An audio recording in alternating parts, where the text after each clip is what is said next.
Deshawn walked her straight to the head table. Gold at her neck, her wrist, her ears, all of it Renee's mother's collection. He kissed her cheek in front of the entire room. This is what a woman looks like. The room went still. Every eye turned to Renee. She didn't move. She just checked the time. Because her attorney was already in the room. Stay with this story. Because what happens in the next hour of Renee's life is the kind of thing people talk about for years. The Hargrove Charity Gala was held every spring at the Meridian Hotel downtown, in a ballroom that smelled like gardenias and old money. Round tables draped in ivory linen, 8 to a table, each one set with crystal that caught the chandelier light and scattered it in small gold fragments across the walls. The stage at the far end was dressed in ribbon and soft spotlights. The room had a way of making even ordinary people feel consequential, and that was precisely why Deshawn Carter had been marking this event on his calendar every year since he first got an invitation. Renee arrived alone at 6:15. She wore a deep burgundy dress, fitted, still, the kind of dress that required a woman who knew herself to wear it well. Her heels were quiet.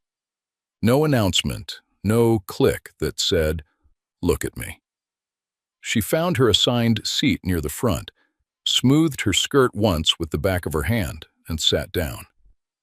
On the chair beside her, the seat she had left empty because she had come alone and intended to, she rested her small clutch. She did not reach for wine when the server came. She ordered water. She folded her hands on the table and looked at the stage the way a woman looks at something she has already thought all the way through. She spoke to the couple at her left when they introduced themselves.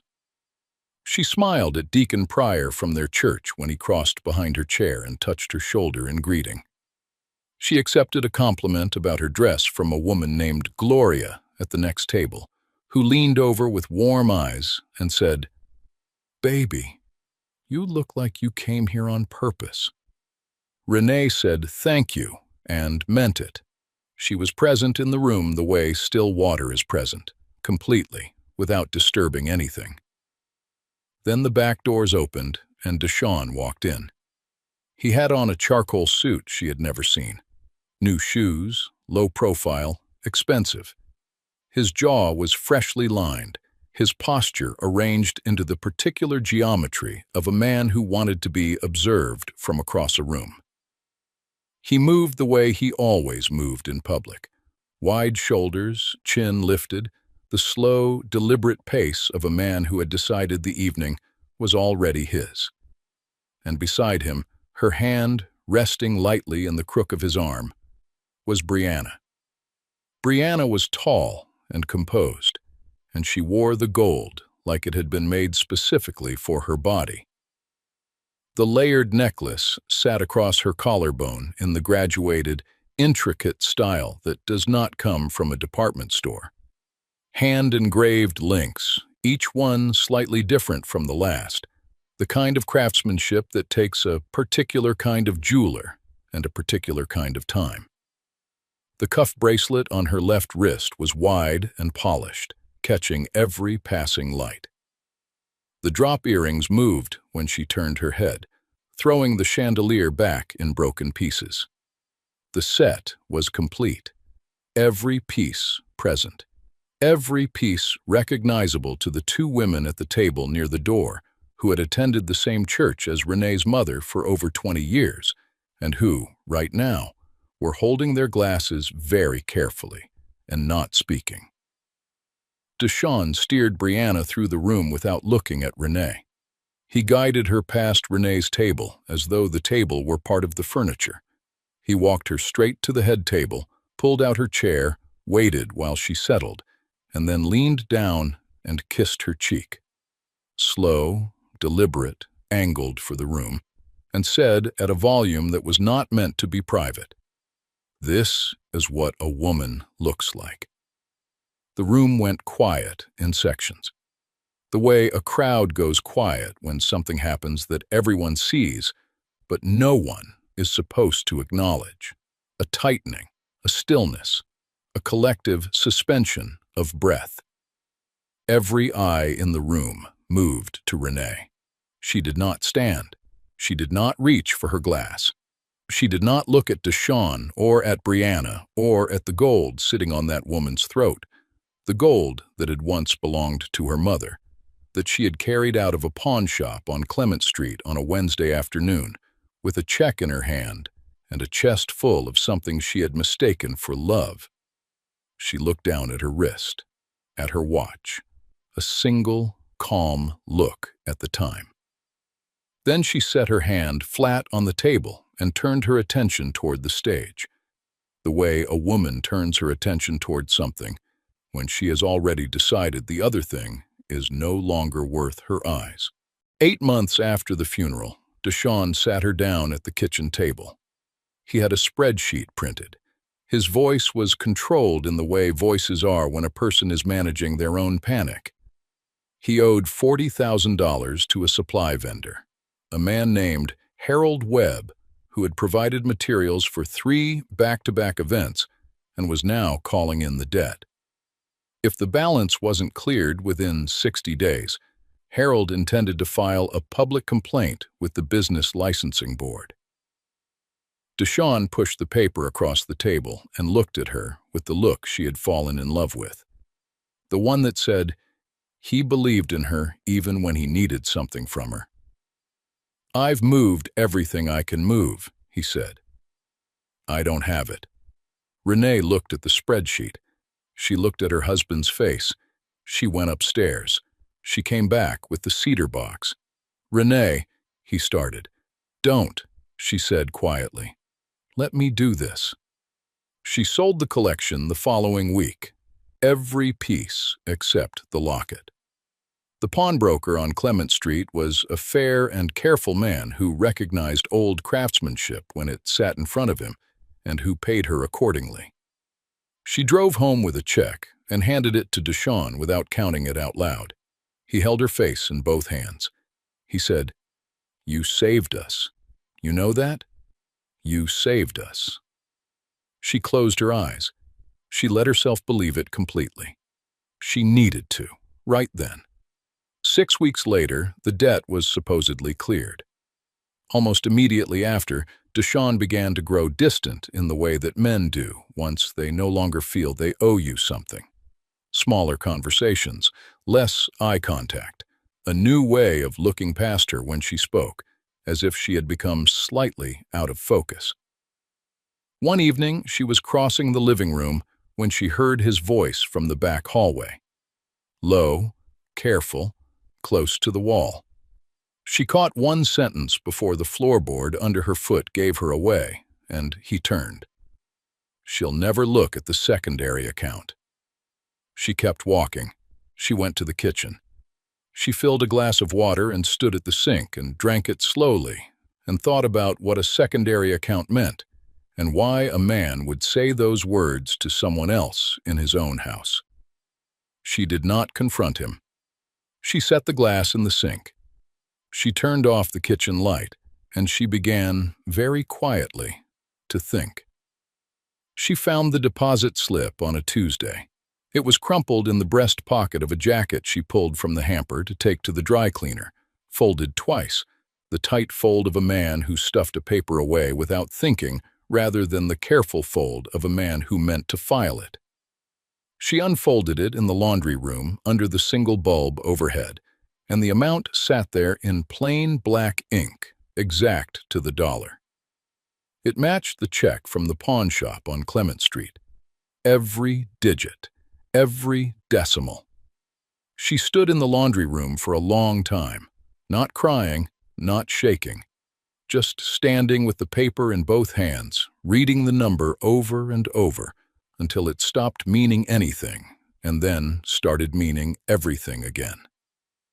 She set the jacket aside carefully. She went to her home office and closed the door. She sat down at her desk and opened a notepad and wrote down the account number from the bottom of the deposit slip and the transaction date and the routing information. And then she sat with the pen in her hand and did not move for a while because she was deciding not whether to act, but how. She had learned, in a year of watching and noticing, that confrontation gives a guilty man a head start. Tell him what you know, and he builds a wall around it before you can see the whole room. She did not want to see one wall. She wanted the whole structure, every floor, every door, every exit he thought he had. She called her bank the next morning from her car, 2 blocks from the house. She had joint access to their shared account. The woman on the phone was patient and methodical, and Renee had her account numbers ready and her voice level, and by the end of the call, she had a name. Carter Bowen Events Consulting, LLC. A business account. Secondary. Not on any statement she had ever been shown. She wrote the LLC name on the same gas receipt she had the account number on. She folded it in half and put it in the inside pocket of her wallet, behind her hospital ID. Then she drove to work. Sandra Mitchell's name came through her attorney's office, a referral from a judge, passed down the way useful information moves among women who look out for each other.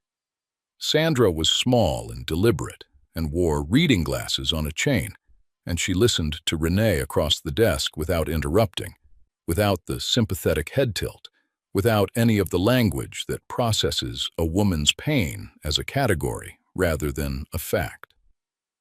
When Renee finished, Sandra looked at her over the glasses and said, "Give me 2 weeks."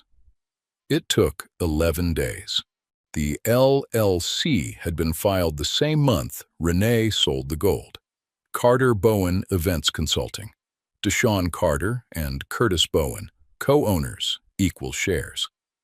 The $40,000 debt to Harold Webb had been real, but Harold Webb had granted a 63-day payment extension in writing before Renee ever sat down at that kitchen table. The extension was confirmed. The deadline Deshaun had given her, the urgent, desperate 60-day window, was a window that had already been propped open. There had been no crisis.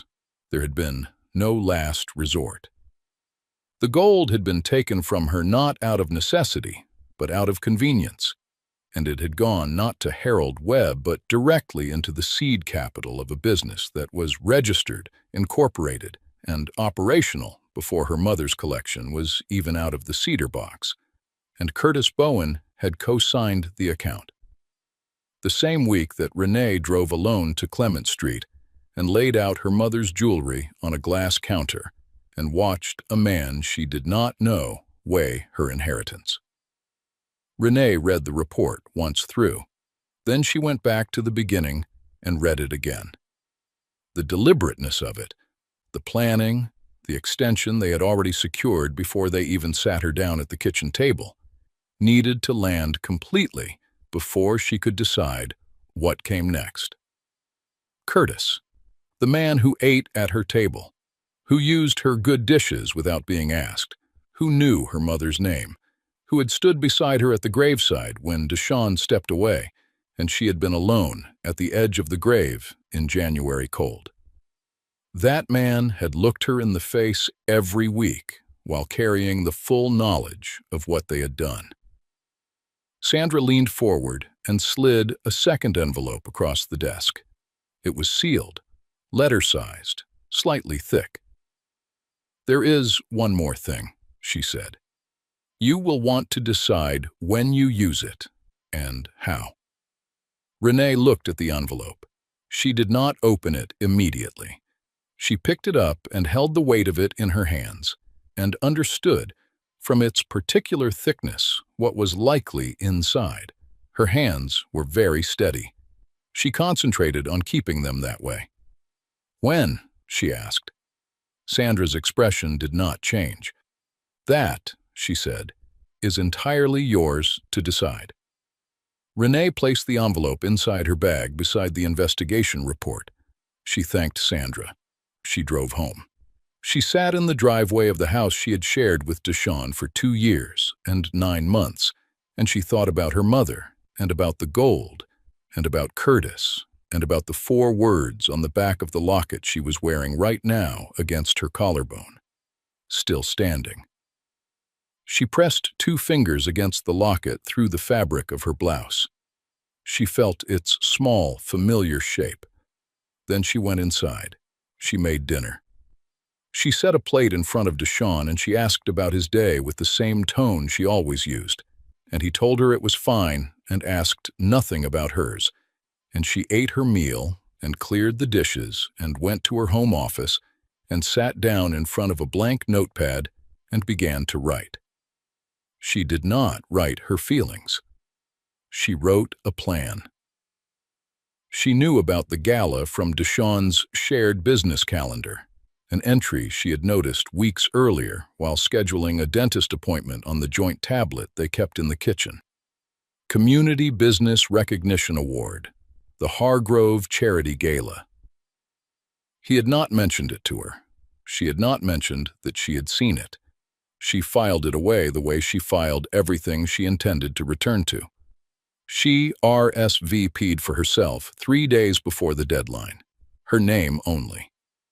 She called the event coordinator directly and was courteous and efficient and gave her dietary preferences and her seating request. And when the coordinator asked whether she would be attending with Mr. Carter, Renee said, "I'll be coming alone," in a tone that closed the question. Sandra had already begun moving the legal architecture into place. The separation documents were prepared.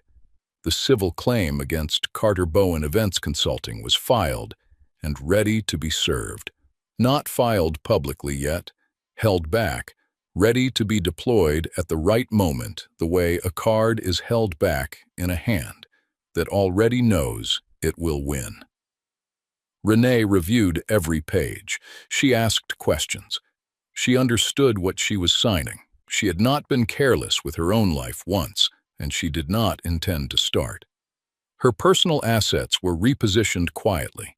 Her savings account, money from before the marriage, kept separate because her mother had told her, "Always keep something that is only yours, not as protection against your husband, but as respect for yourself," moved into a protected trust. Her car title, a small investment account in a credit union Deshawn had never had reason to examine. All of it moved legally, cleanly, with documentation that Sandra kept in her leather folder. She called Harold Webb herself from her car during lunch one Thursday.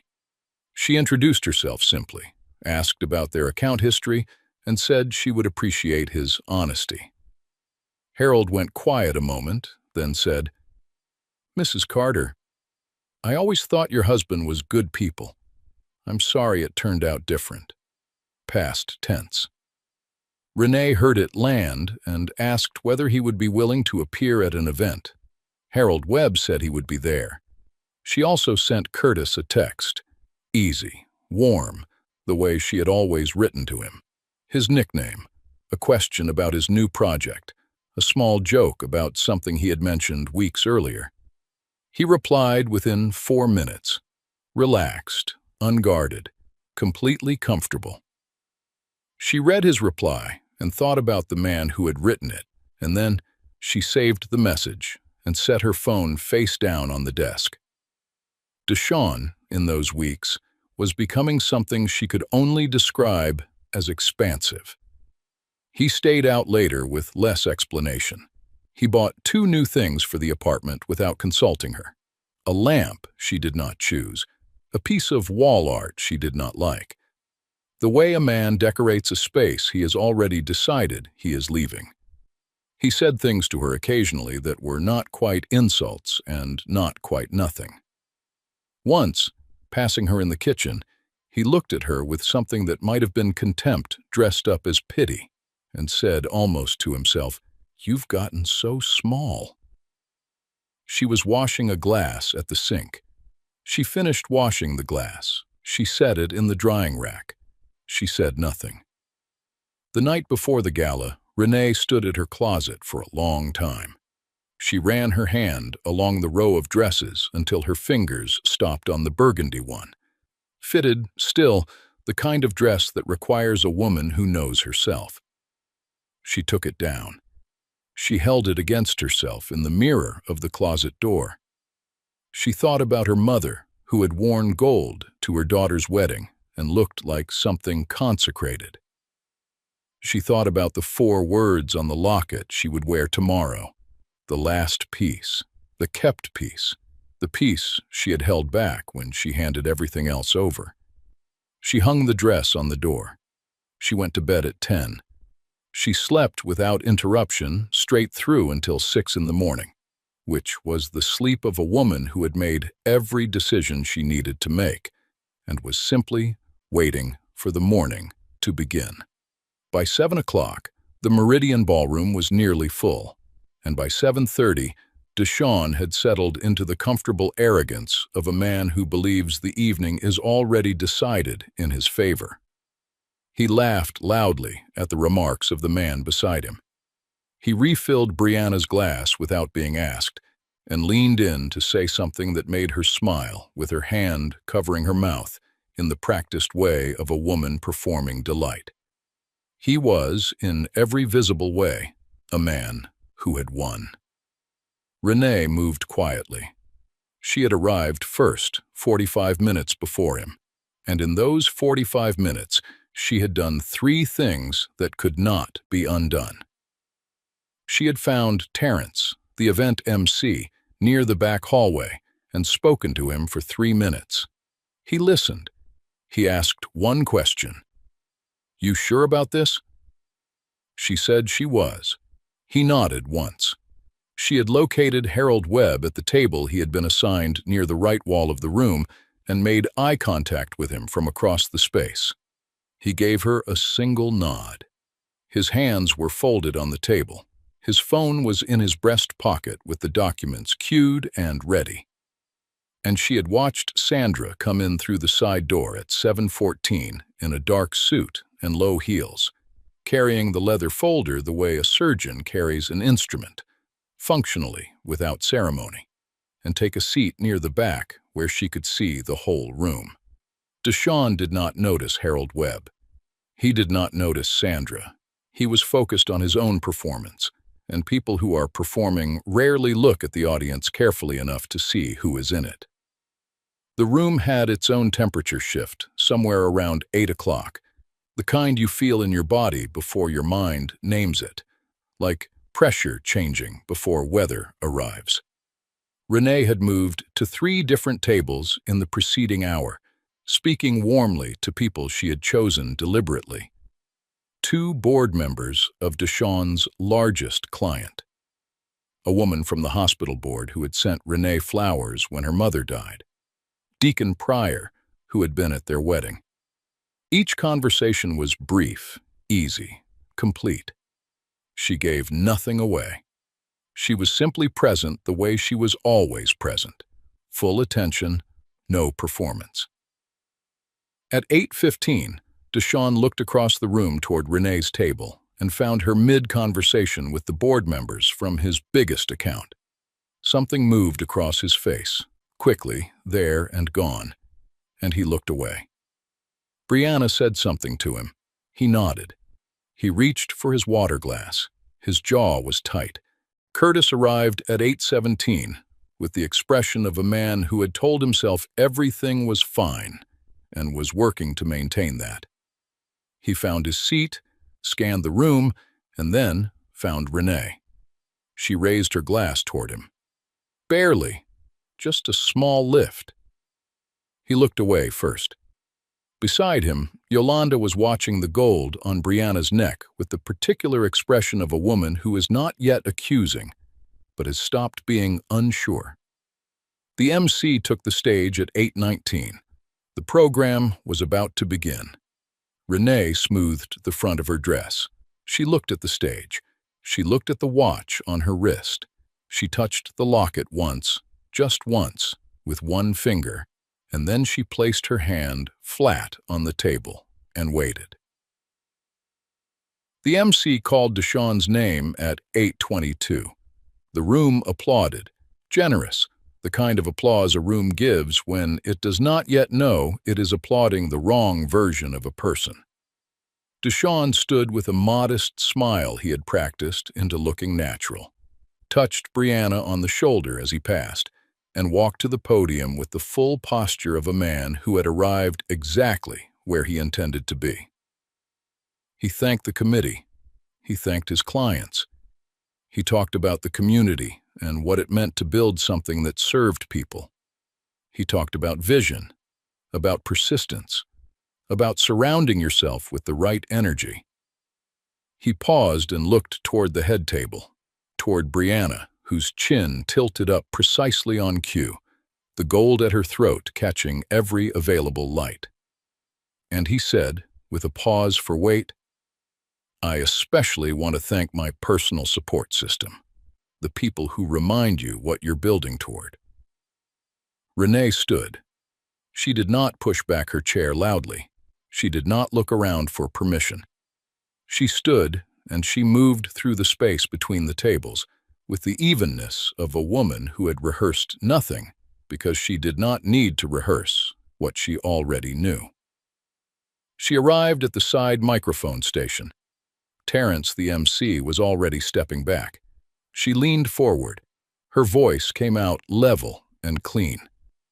"Excuse me, before this evening goes any further, I think some people in this room deserve the truth."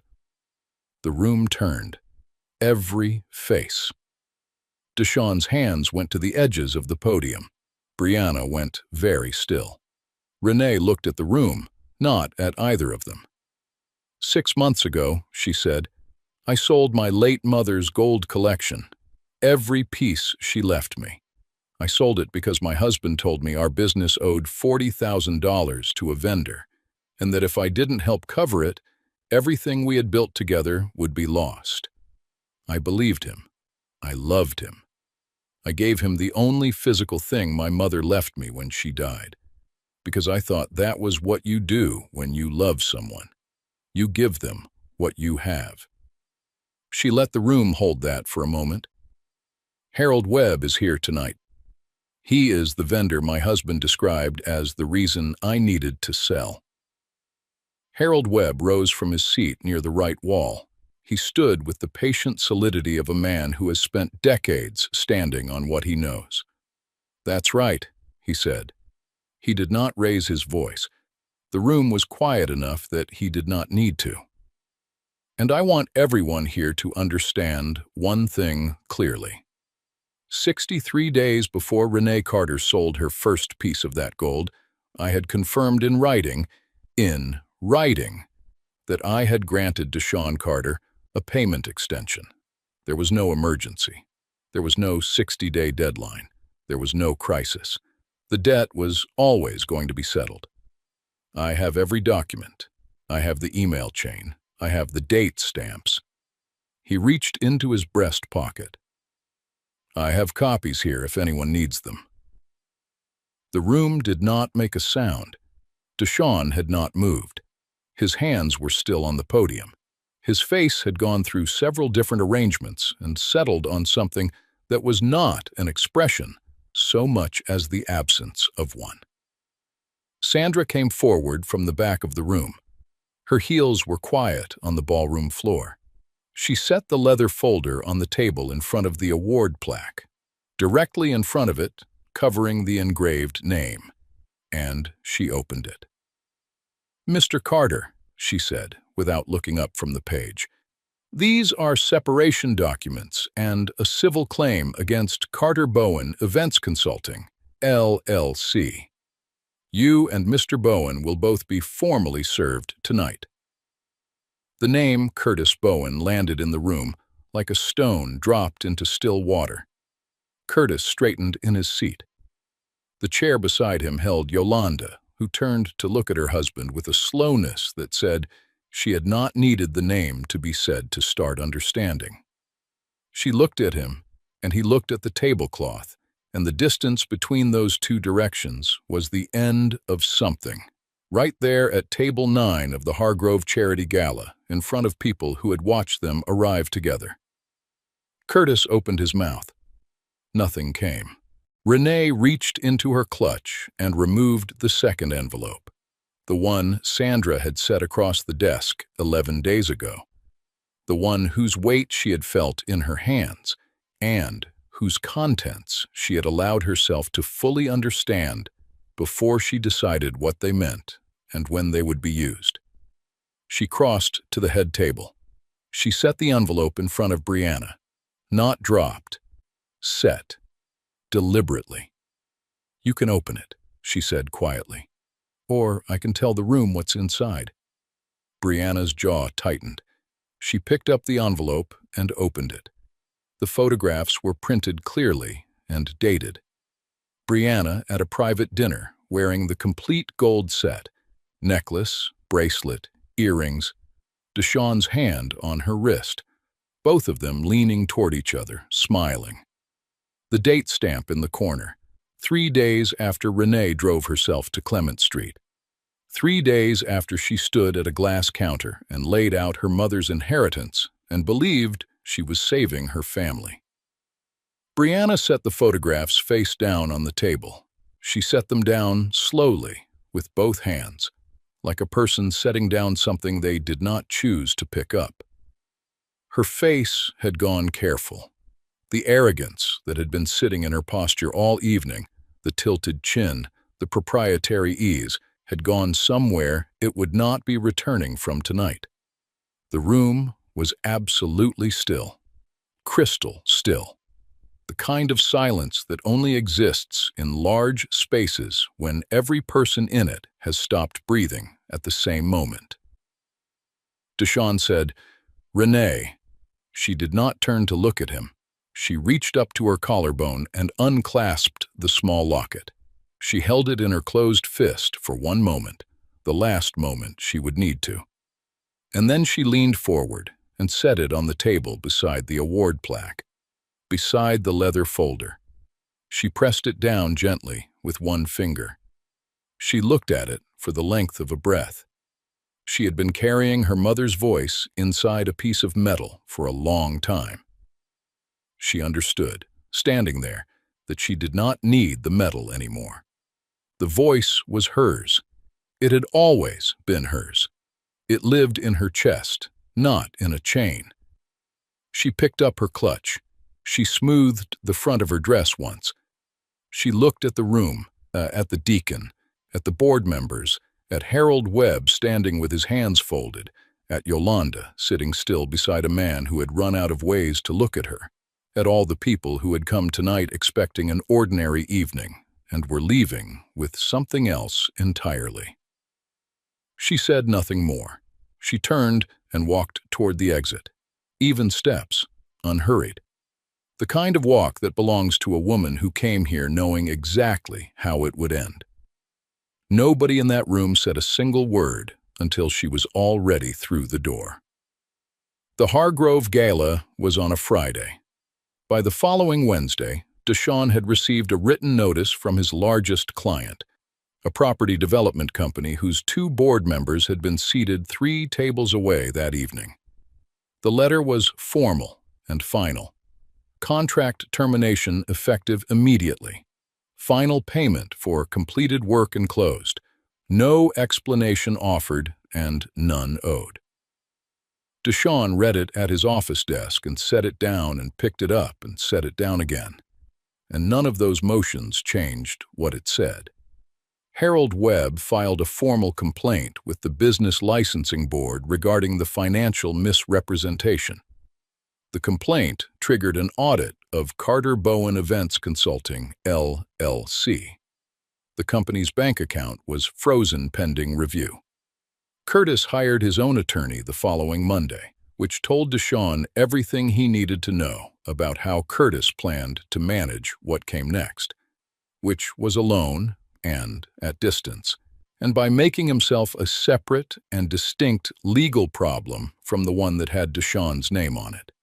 Yolanda asked Curtis to leave the house the Sunday after the gala. She had his bag packed by the door and told him in a voice that was completely even that they would talk through an attorney.